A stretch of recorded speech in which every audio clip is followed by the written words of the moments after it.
بسم اللہ الرحمن الرحیم۔ السلام علیکم ناظرین، یہ قصہ میر امن کی چار درویش یعنی باغ و بہار سے ماخوذ ہے۔ اہل ذوق اور اہل مطالعہ لوگ باغ و بہار کے متعلق اچھی طرح جانتے ہیں کہ اس کتاب میں چار درویشوں کے قصے بیان کیے گئے ہیں۔ زیر نظر قصہ دوسرے درویش کی سیر سے لیا گیا ہے۔ حاتم قبیلہ طے کا حکمران تھا۔ حاتم طائی اپنی سخاوت کی وجہ سے بہت مشہور تھا۔ عرب کا ایک بادشاہ جس کا نام نوفل تھا، وہ حاتم کی شہرت کی وجہ سے اس سے حسد کرنے لگا۔ چنانچہ بڑا لشکر لے کر لڑائی کی خاطر حاتم کے قبیلے پر حملہ آور ہوا۔ حاتم تو ایک خدا ترس اور ایک نیک مرد تھا۔ اس نے سوچا کہ اگر میں اس کے ساتھ جنگ کروں گا تو اس میں ہزاروں بے گناہ لوگ مارے جائیں گے اور بڑی خون ریزی ہوگی اور اس کا عذاب میرے نام لکھا جائے گا۔ چنانچہ وہ یہ بات سوچ کر اکیلا ہی اپنی جان لے کر ایک پہاڑ کی کھو میں جا کر چھپ گیا کہ نہ میں ہوں گا اور نہ لڑائی ہوگی۔ نوفل کو جب حاتم کے غائب ہونے کی خبر ملی تو اس نے حاتم کا گھر بار اور تمام سامان قبضہ کر لیا اور عام اعلان کرا دیا کہ جو بھی حاتم کو پکڑ کر لائے گا اس کو 500 اشرفیاں انعام میں دی جائیں گی۔ چنانچہ بہت سے لوگ حاتم کی تلاش میں ادھر ادھر روانہ ہو گئے۔ ایک روز ایک بوڑھا اور اس کی بڑھیا 2-3 چھوٹے چھوٹے بچوں کے ساتھ لکڑیاں کاٹنے کے واسطے اس غار کے قریب پہنچے اور لکڑیاں کاٹنے لگے۔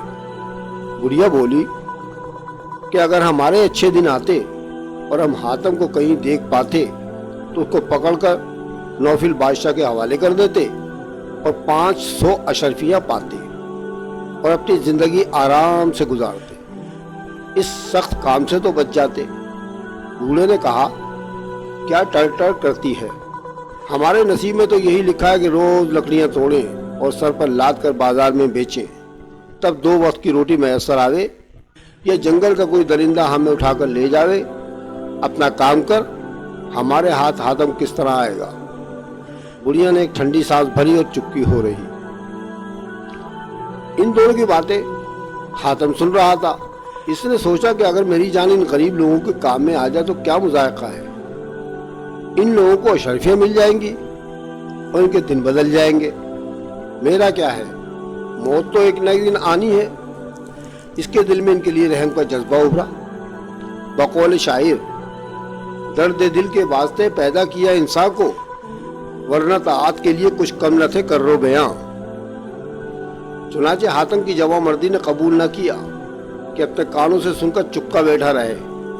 وہ غار سے نکل آیا اور بوڑھے سے کہا کہ اے عزیز، میں ہی حاتم ہوں، تم مجھ کو نوفل کے پاس لے چلو اور انعام حاصل کرو۔ بوڑھے نے کہا، اگر یہ بات تو سچ ہے کہ مجھے تیرے بدلے انعام تو مل جائے گا، لیکن نہ جانے وہ تیرے ساتھ کیا سلوک کرے۔ اگر اس نے تجھے مار ڈالا تو میں کیا کروں گا؟ یہ کام مجھ سے ہرگز نہ ہو سکے گا کہ ذرا سی رقم کی خاطر میں تجھ کو دشمن کے حوالے کر دوں۔ وہ مال میں کتنے دن کھاؤں گا اور کب تک جیوں گا؟ آخر مر جاؤں گا نا، تب خدا کو کیا جواب دوں گا۔ حاتم نے اس سے بہت من سماجت کی کہ مجھے لے چل، میں اپنی مرضی سے تیرے ساتھ چل رہا ہوں۔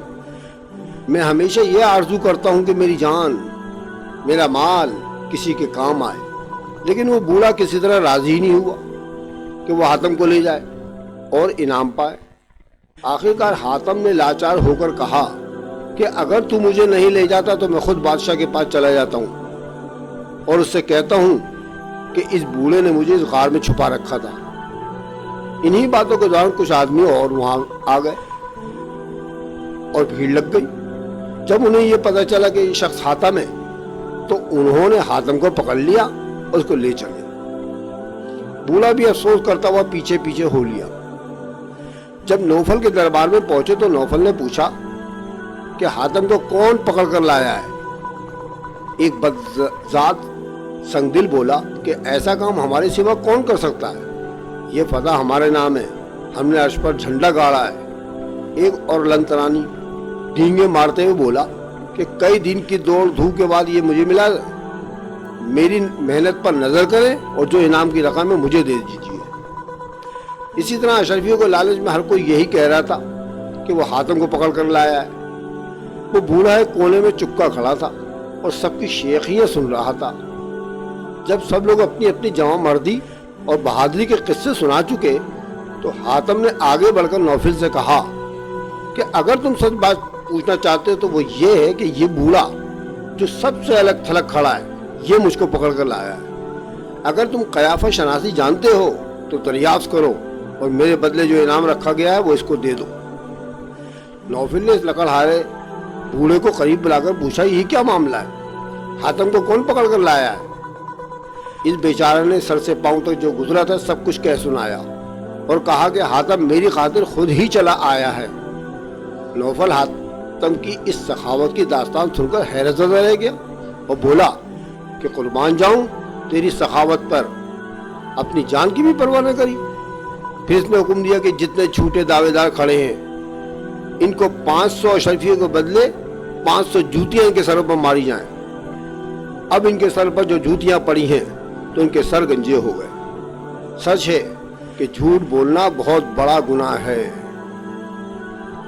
ان سب کو ان کے موافق سزا دے کر نوفل نے اپنے دل میں سوچا کہ حاتم جیسے شخص جس سے ایک عالم کو فیض پہنچتا ہے وہ محتاجوں کی خاطر اپنی جان قربان کرنے سے دریغ نہیں کرتا۔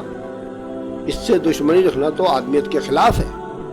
چنانچہ وہ حاتم کے گلے ملا اور حاتم کا ملک، اس کی املاک اور مال و اسباب جو کچھ ضبط کیا تھا سب اس کو واپس دے دیا۔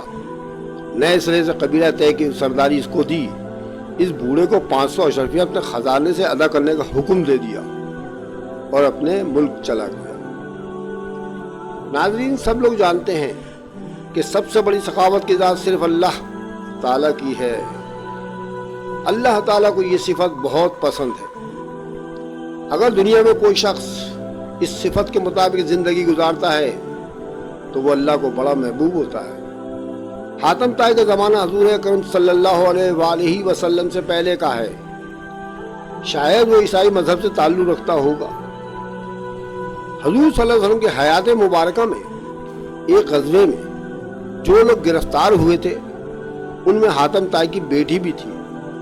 اس نے جب اپنا تعارف حاتم طائی کی نسبت سے کرایا تو حضور اکرم صلی اللہ علیہ وسلم نے اس کے ساتھ بہت اچھا سلوک کیا تھا۔ اسی طرح حاتم طائی کا ایک نواسہ اصحاب رسول صلی اللہ علیہ وسلم میں شامل ہے۔ آخر میں ہم یہی کہیں گے کہ ہمیں بھی چاہیے کہ اللہ تعالیٰ جن کاموں سے محبت کرتا ہے وہ ہمیں اختیار کرنے چاہیے۔ ہمیں سخاوت کا مظاہرہ کرنا چاہیے۔ سخاوت کی ضد کنجوسی ہے، اس سے بچنا چاہیے۔ دراصل یہی وہ افعال ہیں جن کی بدولت انسان کا نام قیامت تک زندہ رہتا ہے، جس طرح حاتم طائی کا نام سخاوت کی وجہ سے قیامت تک زندہ رہے گا۔ بقول میر تقی میر، بارے دنیا میں رہو غمزدہ یا شاد رہو، کچھ کر کے ایسا چلو یہاں کے ہمیشہ یاد رہو۔ اللہ تعالیٰ آپ کا حامی و ناصر ہو۔ خدا حافظ۔